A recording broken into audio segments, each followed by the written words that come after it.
Balik lagi masih bersama saya Sultan Rifandi hanya dalam program Interfaith di Mata Milenial Indonesia TV, Matanya Indonesia. Nah, tadi kita sudah berbincang-bincang banyak sebenarnya ya Gus ya, terkait keutamaan adab kita sebagai seorang anak ke orang tua, lalu perumpamaan keistimewaan perempuan, ibu dalam Islam ini begitu dihormati. Bahkan ada ungkapan surga di telapak kaki ibu, ridhonya Allah ya ridhonya orang ibu kita gitu ya. Jadi memang kita nih terutama anak muda, sesibuk apapun kita, sesulit apapun kita mencari waktu, segimanapun ya kita aktivitas luar biasa, tapi tetap harus jangan lupakan komunikasi dengan orang tua. Nah tapi Gus ya, ini sekarang terjadi banyak masalah Gus, ketika seringkali relasi anak dan orang tua itu kurang harmonis Gus, yang akhirnya berimplikasi pada sikap-sikap anak yang melakukan penyimpangan karena mungkin dirasa-rasa kurang perhatian, orang tuanya juga terlalu sibuk mungkin. Betul. Gus ya. Nah ketika kita melihat orang tua kita justru ada sedikit mungkin ya melakukan kesalahan mungkin katakanlah Gus ya. Nah kita sebagai anak nih mengingatkannya itu gimana Gus? Maksudnya tentu kan nggak bisa ya kita berbicara atau mengingatkan, nasihatin gitu kan. Iya. Sangat-sangat tidak sopan ya Gus. Iya, tapi bagaimana kira-kira Gus? Kita agak mundur sedikit ya, Mas Sultan. Jadi yang dicontohkan Nabi Muhammad SAW itu dan juga sejumlah para sahabat seperti Sayyidina Ali, beliau menyatakan itu didiklah anakmu untuk di mana dia hidup nanti. Jadi dengan cara begitu kita juga sebagai orang tua ini belajar membaca, belajar menjadi seorang visioner lah. Kira-kira anakku ke depan nanti itu suasana hidup dunia seperti apa? Baik dari segi keagamaan, ya seperti Imam Ghazali kan sudah menyatakan anakmu, kewajiban semua orang muslim itu terkait ilmu agama dan ilmu dunia. Dua-duanya ada yang wajib. Ilmu dunia ada yang wajib. Ilmu dunia wajib yang mana? Yang dengannya seseorang itu bisa mencukupi kebutuhannya sendiri. Nah, itu dihitung wajib itu. Meskipun ilmu dunia dihitung wajib. Kebutuhan dasar. Iya, kebutuhan dasar dirinya. Jangan sampai menjadi beban orang lain kan. Karena dia perlu kemandirian. Nah, selain yang juga wajib, Imam Ghazali menyatakan tentu saja ilmu agama, tapi yang secara mendasar, sholatnya, wudunya, kemudian fatihahnya karena dipakai dalam sholat, kemudian juga zakat, haji, yang mendasar itu saja. Yang wajib segitu. Adapun kalau mau detail lagi dalil-dalilnya, perdebatannya, muqaranatul madzahib, perbandingan madzhab itu sudah takhasus ya, sudah orang yang takhasus itu spesialisasi lah. Spesial, ada orang spesialis khusus, ya gitu, khusus.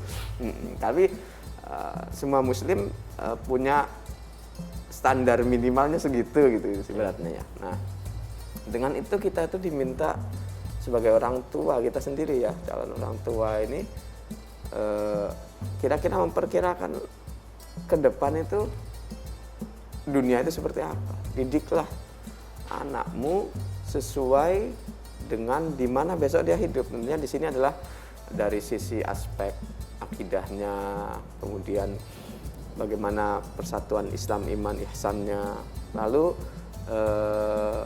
kebutuhan bagaimana dia bisa mandiri, tidak tergantung kepada bapak ibunya terus, karena usia produktif orang tua akan berkurang.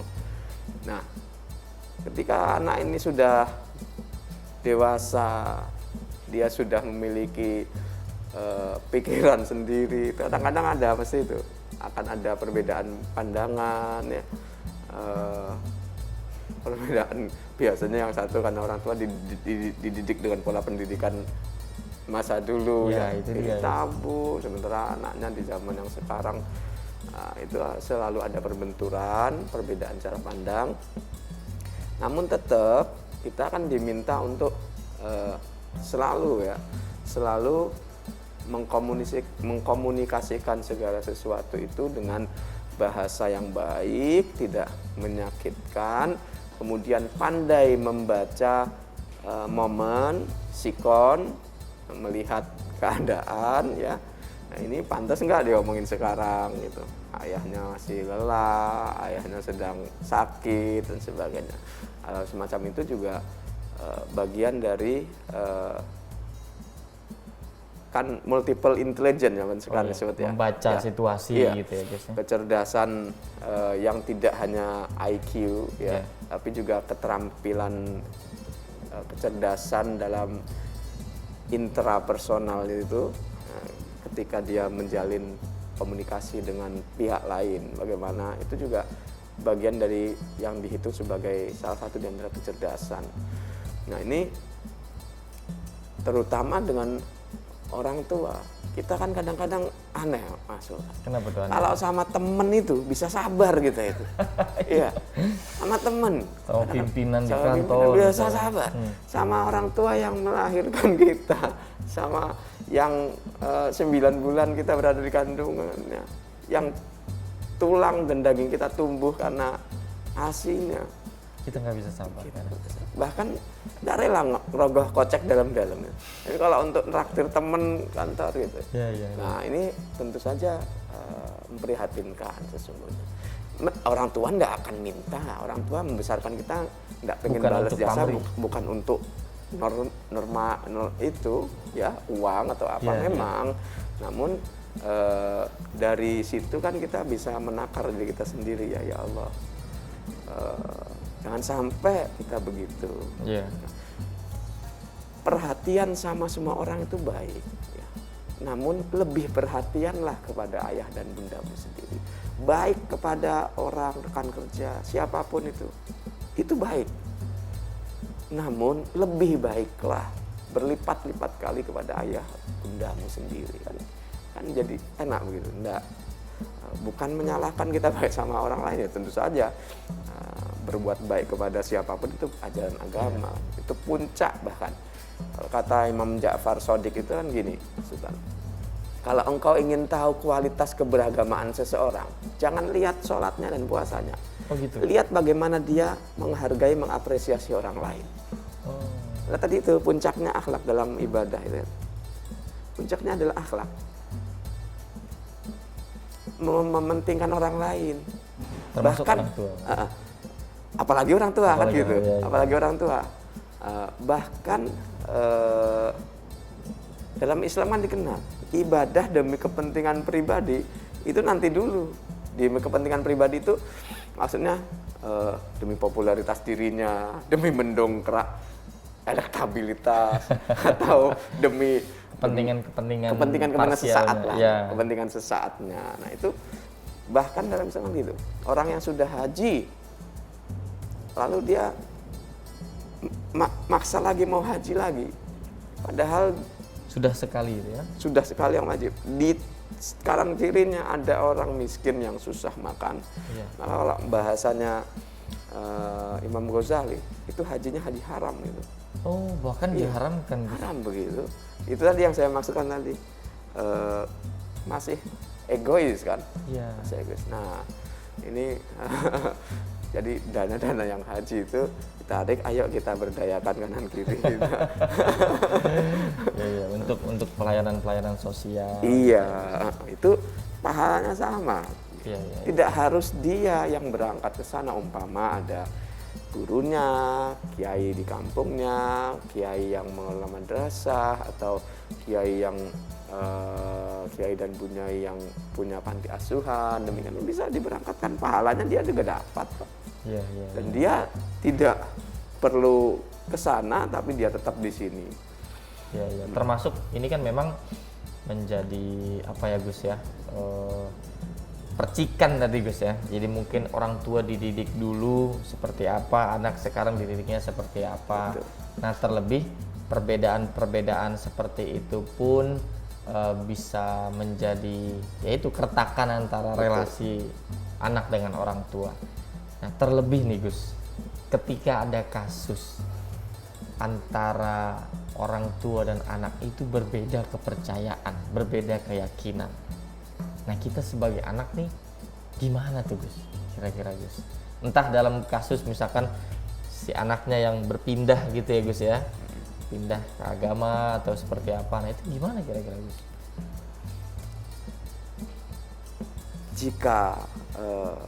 Jika dia memang sudah cukup dewasa untuk mengambil keputusan, mau gimana pun kan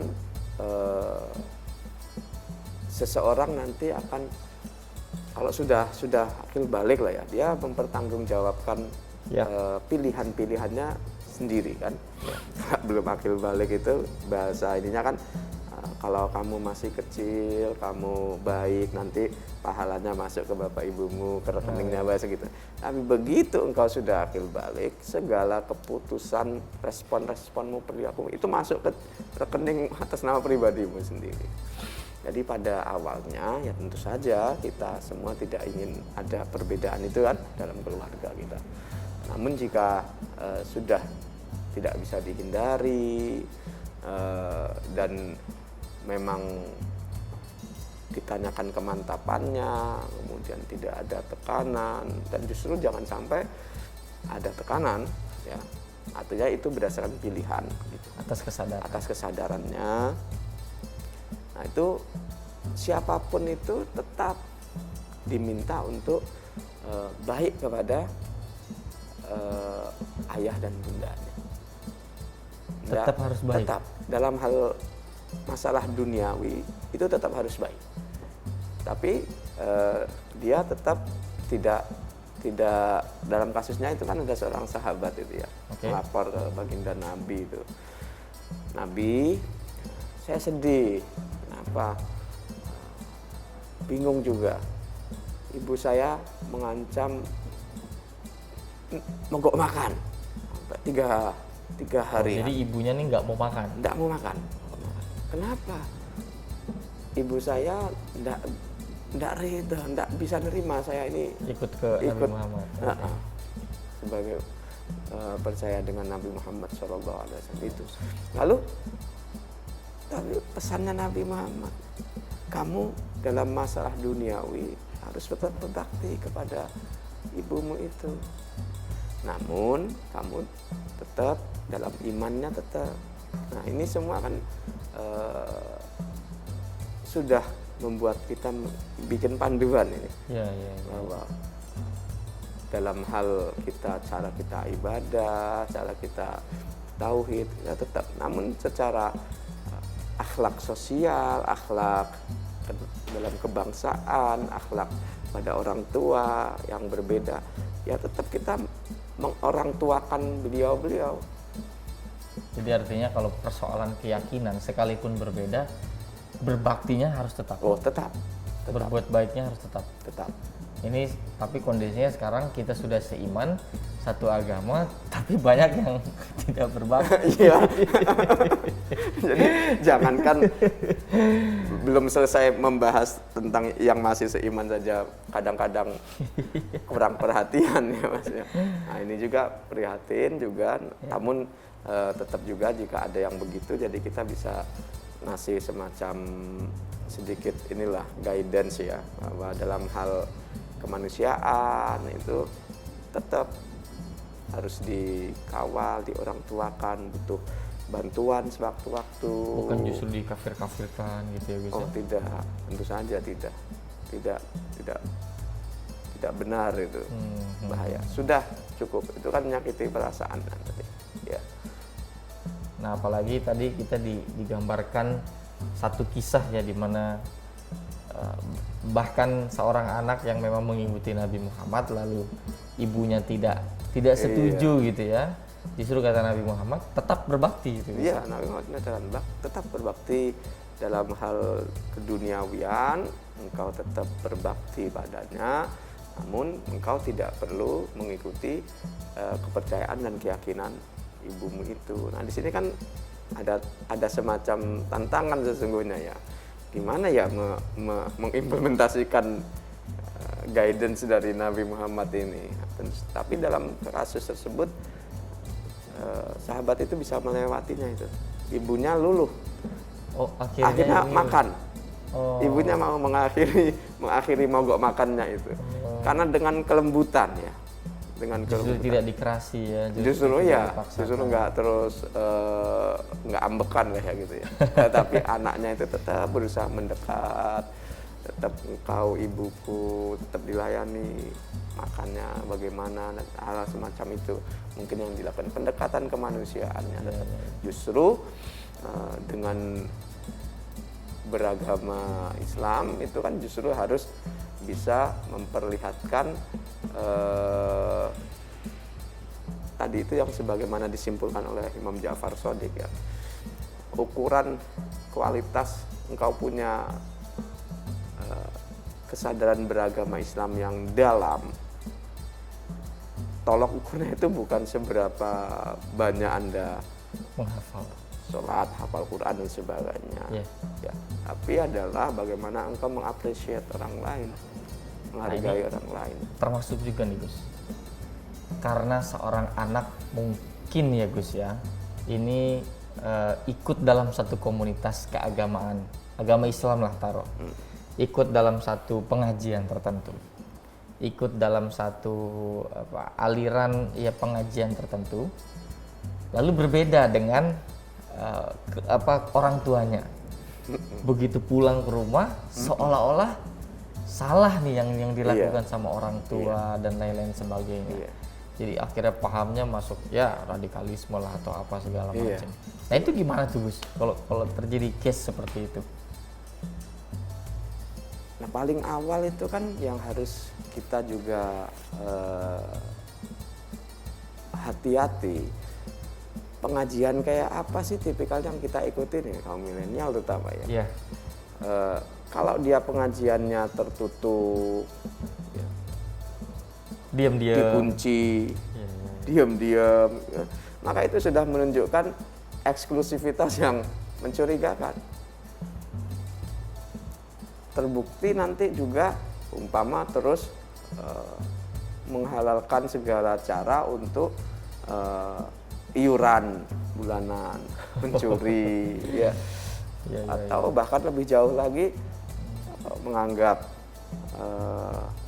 harta pemerintah ini sebagai sesuatu yang boleh dirampas, begitu ya. Nah ini kan tentu saja pengajian-pengajian yang jauh dari spirit yang diajarkan Nabi Muhammad SAW. Dalam hadis itu gini Mas Sultan, majtama'a qaumun fi baitin min buyutillah, tidaklah suatu kaum, suatu kelompok manusia berkumpul di sebuah rumah, yatadarrasunal Quran, mempelajari Quran, menyebut nama Allah, kecuali dia itu akan dinaungi oleh bentangan sayap malaikat, dicurahi rahmat Allah. Atau hadis lagi, kalau kalian melewati taman-taman surga, maka mampirlah. Lalu sahabat, taman surga itu apa Nabi? Emang di dunia sudah ada taman surga? Lalu Nabi menjawab, itu majelis-majelis di mana nama Allah disebut-sebut di sana. Nah di sini pengajian yang benar-benar harusnya kita dukung sehingga lawannya aja, pengajian yang tidak demikian tidak kita ikuti adalah pengajian yang benar-benar menuhankan Allah. Bukan menuhankan dirinya. Jadi nggak malah pulang pengajian egonya makin besar, makin merasa benar, teralienasi dari masyarakat. Gitu. Rasa paling benar sendiri. Gitu. Padahal harusnya pulang di pengajian kan sejuk. Dalam hadis Nabi kan ghasyyathumur rahmah. Allah turunkan kasih sayang Allah. Lah berarti produk dari pengajian yang benar itu adalah kasih sayang yang tambah dong. Bukannya malah jauhin orang tuanya atau menyalahkan gitu. Kemudian wahaffat alaihimul malaikah, dibentangkan sayap malaikat. Apa itu? Terayomi kan. Nah, dia juga pulang dari situ mengayomi orang lain. Sejuk jiwanya. Maka ciri-ciri kalau pengajian yang sebisa mungkin dihindari itu yang pulang dari ngaji, kita bukannya merasakan kedamaian, jadi galak malah jadi galak. Karena bukan membahas tentang Allah ini di dalamnya. Membahas Allah kan harusnya menimbulkan kedamaian, ketenangan, kasih sayang. Ya. Nah di sini malah yang muncul adalah egonya yang terbakar. Nah ini masih banyak pengajian-pengajian seperti itu. Nah itu yang harus kita terus ini. Tapi nggak mungkin kalau di suluk perintah zaman yang milik Gus Yunan nggak seperti itu. Enggak. Bagaimana kalau pengajian yang sering dilakukan sama Gus Yunan? Kita menggabungkan sebagaimana hadis Nabi ya dalam Arba'in Nawawi ketika malaikat Jibril datang menanyakan Nabi apa itu iman, apa itu Islam, apa itu ihsan gitu. Nabi menjawab, lalu Nabi menyatakan kepada Sayyidina Umar, kamu tahu nggak siapa yang tadi datang? Nggak tahu Nabi. Itu Jibril yu'allimukum dinakum, ngajari kalian agama kalian. Maka agama Islam ini terdiri 3 lapis itu, Mas. Iman, Islam, ihsan. Lapisan loh ya, bukan tingkatan, bukan hierarki. Jadi Muslim itu pada saat yang bersamaan ketika sholat ya mencerminkan 3 lapis ini. Ada akidahnya di dalam, ada tata cara yaitu fikih, ada tata krama yaitu akhlak. Nah ini yang harus dilakukan sama kita semua justru saat kita menghadiri pengajian, saat kita menghadiri majelis-majelis, justru yang ditimbulkan ya ketiga tadi iman, Islam dan ihsan. Iya, satu padu ini, satu paket itu. Satu paket, tidak boleh milih mana dulu nih, kayak gitu ya. Satu paket. Nah itu mungkin menjadi semacam pesan lah ya bagi kita semua bahwa di dalam kita beragama, tentu sebagai anak gitu ya Gus ya, itu harus mencerminkan nilai-nilai akhlak kita, terutama terhadap orang tua kita. Betul. Gitu ya. Karena ya itu tadi, kalau kata Gus Yunan, bahkan orang tua kita kelak lah yang surga, tiket orang dalam kita ya gitu. Betul, benar. Kita kalau mau cari orang dalam surga di dunia ini ya ibu kita. Sampai ada kata gini, Mas Sultan. Kamu itu ziarah kemana-mana ke wali sana. Di rumahmu sendiri ada wali. Bahkan ada kalimat begini. 10 wali masih kalah dengan doa 1 wali di dalam rumahmu. Siapa? Ibu. Masya Allah. Luar biasa. Itu ini ya. Tidak kita sebagai pembandingan, namun itu hanya untuk mengingatkan kembali bahwa kalau jangan lupakan. Kita tetap punya guru, punya panutan dan sebagainya. Tapi ada yang intinya kita berguru itu kan nanti untuk menghormati orang tua. Biasa sekali.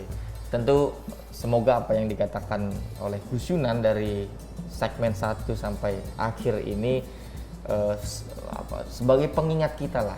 Kalau yang tadinya mungkin kita agak lupa, mungkin luput gitu ya.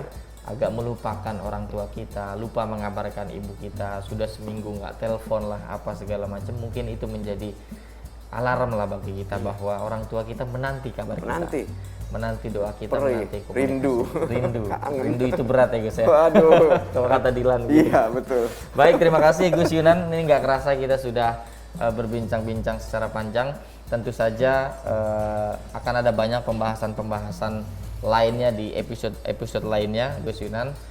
Terima kasih Gus Yunan telah mengajarkan banyak hal, tentu dalam konteks bagaimana cara berbakti seorang anak kepada orang tua, dan semoga kita yang menyaksikan juga bisa mengimplementasikan, lagi-lagi bisa mengaktualisasikan dan menjadi pengingat atas apa yang disampaikan oleh Gus Yunan tadi. Terima kasih telah menyaksikan program ini. Tentu terus saksikan program Interfaith ini karena ada banyak sekali hal-hal yang bermanfaat yang akan kita perbincangkan, akan kita berdialog, tapi tentu dalam intinya adalah menimbulkan rasa kemanusiaan, toleransi antar umat beragama. Terima kasih, tetap saksikan Interfaith hanya di Mata Milenial Indonesia TV, matanya Indonesia. Terima kasih Gus Yunan. Sama-sama Mas.